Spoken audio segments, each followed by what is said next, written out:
Tout me paraît nul là dans ma tête. Toute la vie? Non, pas toute la vie, mais tout ce que j'ai dans ma tête. Sinon, on fait parler des chaussettes, hein. Je sens qu'on va finir à 17h30. Bon, qu'est-ce qui se passe dans un confiné? Dans le confinement, qu'est-ce qui se passe?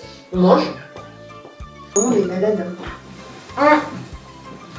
C'est une bonne question ce que j'ai posé dans le premier truc. C'est dans un confinement, qu'est-ce qu'on fait? Et j'ai commencé, on mange. On dort. On regarde des films. Mais on peut rien faire avec tout ça. Attends. On embête ses colocs.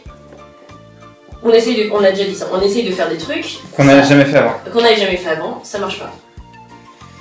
Brainstormer des idées nulles là. En plus il fait moche, voilà pourquoi on n'a pas d'idée, c'est parce qu'il fait moche. Le palmacho. Ils font plein de trucs sur être amoureux et tout, bah nous on est une coloc super mais on est coincés quoi. Ça, et on peut pas faire de trucs sur la famille non plus alors que tout le monde est en famille. Parce qu'on est pas une famille.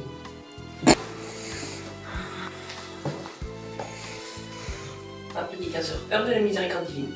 Hop, c'est la fin, c'est bon.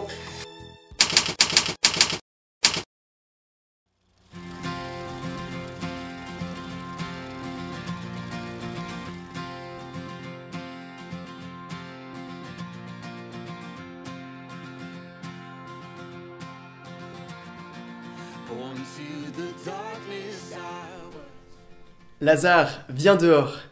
Étienne, viens dehors. Toi qui es derrière cet écran, viens dehors. Cette parole, elle s'adresse à chacun de nous. Alors, vous me direz, on est confiné, viens dehors, c'est un peu une blague. En fait, l'enjeu que cible Jésus ici, c'est pourquoi pas un enjeu de liberté intérieure.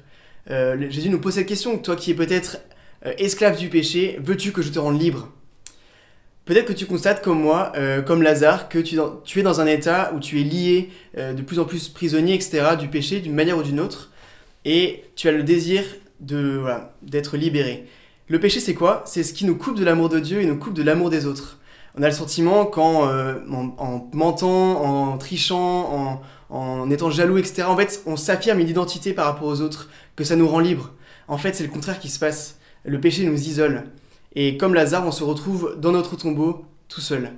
Et un autre constat qu'on peut faire, c'est que le péché entraîne un autre péché. Je sais pas si tu as déjà fait cette expérience. En fait, cet effet boule de neige. On commence par mentir, puis après on devient...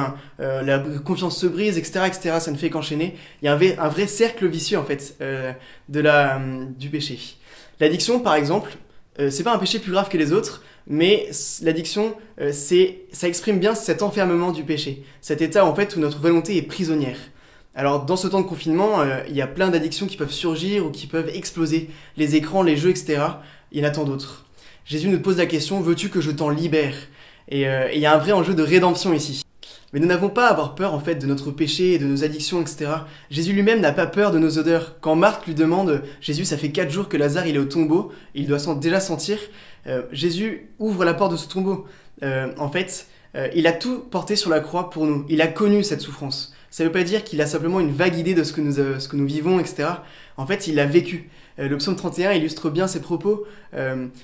Toi qui as vu ma misère, toi qui as connu l'angoisse de mon âme, toi qui ne m'as pas abandonné aux mains de mes ennemis, toi qui as mis mes pieds au large, mais pas au large, pardon. La question est la suivante. Veux-tu que je mette tes pas au large? Veux-tu que je te délie? Et c'est saisissant de voir qu'en fait, quand Lazare sort du tombeau, c'est à ce moment-là que Jésus peut dire de lui, déliez-le.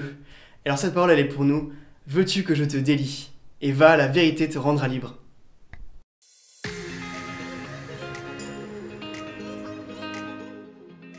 Pour nous, comme pour Lazare, c'est voir notre péché qui nous permet d'ensuite ressusciter. Alors ce qu'aujourd'hui on te propose, c'est de prier un autre Père en demandant au Seigneur à quelle personne tu pourrais demander un pardon, et ensuite de pouvoir poser ce pardon, que ce soit une personne de ta famille, une personne de ta coloc, par message ou par appel, pour pouvoir ensuite faire ressusciter ta relation.